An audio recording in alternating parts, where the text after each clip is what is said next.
Man, I am not good at this consistent uploading thing. I am so sorry, scholars. I was working like crazy throughout March and April trying to save money for my first vacation in years. Then I was stuck on vacation mode for a while where I was just super lazy. And even once I got over the laziness, I entered a flow state when it came to playing games. I played Pragmata, 007 First Light, House of the Dead 2, Spider-Man Remastered. I was just gaming. But then I realized at some point I should probably get to work on the next chapter, and I thank you for your patience. Sometime last year I saw this picture saying that they should remake bad films with good premises instead of remaking good films, and I felt that this would be a good idea for video games. There's quite a few titles that are good ideas and concepts but were horrible in execution. Today's chapter was initially going to be a short list of games I felt could use this, like 007 Legends or Homefront, but I had so much to say about one game in particular, and that is Resident Evil Operation Raccoon City.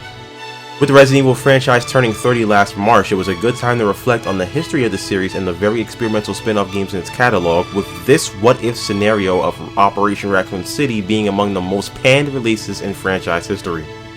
Find out in today's chapter how I would rebuild the worst Resident Evil of all time. What's up, scholars? Moira here, and welcome to Book of Showtime Chapter 94. As always, if you enjoy these videos, be sure to leave a like and share with your friends, and if you have a topic you'd like me to cover for Book of Showtime, be sure to leave it in the comment section down below, or anywhere you can reach me on social media or the Book of Showtime Discord. Around the same time I started working on the draft of this video, I played Resident Evil Operation Raccoon City's Echo 6 DLC, and it was the first time I actually played Operation Raccoon City by myself. I played the base game twice with friends, but it was my solo run of the DLC that really highlighted how terrible Operation Raccoon City is. For those that don't know, Resident Evil Operation Raccoon City is a spin-off game developed by Slant 6 Games, whose prior work to that point consisted of 3 SOCOM titles: Tactical Strike, Confrontation, and Fireteam Bravo, 2 of which were PSP games. The premise of ORC would see players dropped into Raccoon during the height of the outbreak as members of the Umbrella Security Service team as they conduct various operations on behalf of their employers. The campaign would allow 4-player co-op and a selection of one of the 6 class-based agents, all with unique passive and active abilities. Now, if you're a Resident Evil fan like me, this sounds fantastic on paper, but what a younger Moira failed to understand is that games are played on disc, not paper. Once you get your hands on Operation Raccoon City, you find out very quickly that this is a soulless mess. I mean, just about anything that you can think of that could be wrong with a game, Operation Raccoon had it. When you're playing with a friend, it's like, hee, look how terrible this game is, but alone, it's just like, oh my goodness, every issue is glaring. I never played the DLC, and I said to myself, I have to play it, I have to get it out the way. I'm a Resident Evil fan, I'm someone who covers Resident Evil content for her channel, it needs to be done. The DLC saw players take control of the aforementioned Echo 6, a US Special Forces team, as they are sent in to investigate why Raccoon City went dark. I'll be breaking down some of this game's most glaring issues while saying what they should improve as we rebuild this game from scratch. The first thing is to establish an identity. Operation Raccoon City seems mixed between wanting to be a tactical squad shooter like Slant 6's prior SOCOM games and wanting to be, well, an action horror game like Resident Evil 4 and what Resident Evil 6 was going to be later that year. And it's not good at either. I think if the game functions more like Resident Evil 4 or 5 with more zombie and monster fighting as opposed to gunfights, it would be much more at home with the rest of the series. I don't play Resident Evil for gunfights, I play for zombie killing, and the combat system in place just doesn't align with what the game is trying to do. Speaking of the combat system, revamp it. Revamp the entire thing. Throw out what you have right now, throw it right out the window at the highest level of your building, and then drop 2 missiles on it, and do something that feels serviceable. The gunplay is beyond mediocre. Shooting just feels dull and lifeless. There's no pop, there's no feedback, it's just flat.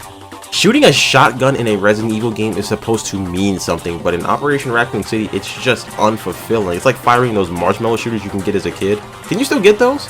I know 5 and Below had them, which there's a lot of things in that store that aren't 5 and Below, but I digress.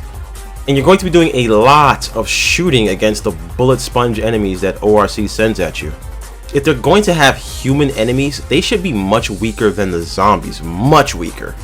These are the bullet sponges I had in mind when I said it. The humans should be glass cannons, weak as hell but doing twice as much damage because, well, they're shooting you. The gunfighting also ties into a massive need to fix the cover system. It's very inconsistent with the models and the environment, and you never feel truly safe unless you have a vertical advantage over your enemies. This is really noticeable on the higher difficulties where gunfights will get you melted. Next up, buff the friendly AI. Your teammates in Operation Raccoon City just kind of exist. They don't do a good job at taking cover, they don't efficiently use abilities or interact with the world, they're just soulless bots. And there's going to be a lot of instances where people want to play a game solo, and they shouldn't be hampered down by bots that just serve to add immersion more than gameplay. I can't recall ever playing Resident Evil 6 solo outside of Ada's campaign where you don't get an AI, but the AI in Resident Evil 5 was pretty serviceable. I didn't like how they were conservative when firing machine guns, but I'll take Sheva over the USS any day. I understand that this is due to the game having a drop-in, drop-out co-op system, so it's not like the AI in, let's say, like a Call of Duty campaign where they have their own unique animations and the way that they interact with the environment, but the bots here, they just feel too robotic to immerse yourself in the tactical side of the game. Staying on the teammate side of things, shrink the squad to 3.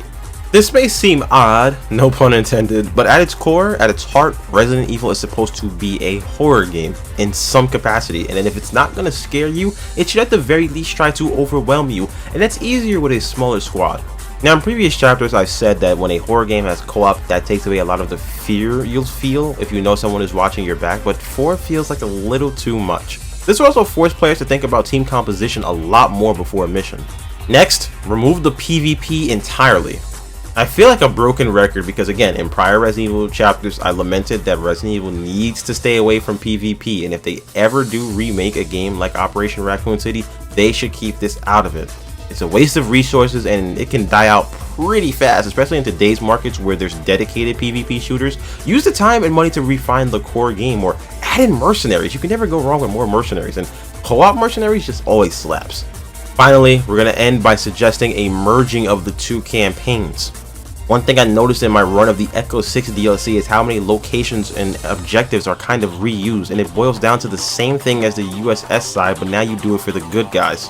It feels lazy, and with the classes, weapons, and abilities being the same for each side, just restructure the entire story so that you jump between sides after every mission.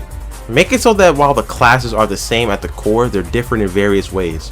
The USS can use more experimental private sector weapons and less ethical gadgets while they do all the bad things they need to, while the Echo 6 team can have standard military gear and more practical tools.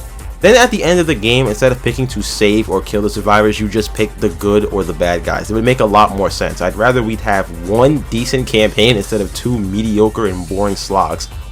This would also help keep in line with the multi-protagonist dynamics we usually see in Resident Evil. Alright scholars, thank you so much for watching this video. Let me know down below how you would fix Operation Raccoon City and what games you would want to rebuild. Also, today I'm going to start taking prompts for the Book of Showtime 4-year anniversary chapter. If you submit a prompt, you'll automatically be entered into a giveaway for a gift card of your choosing. You get double entries if you submit it in the Book of Showtime Discord. Inshallah, I'll see you in the next chapter.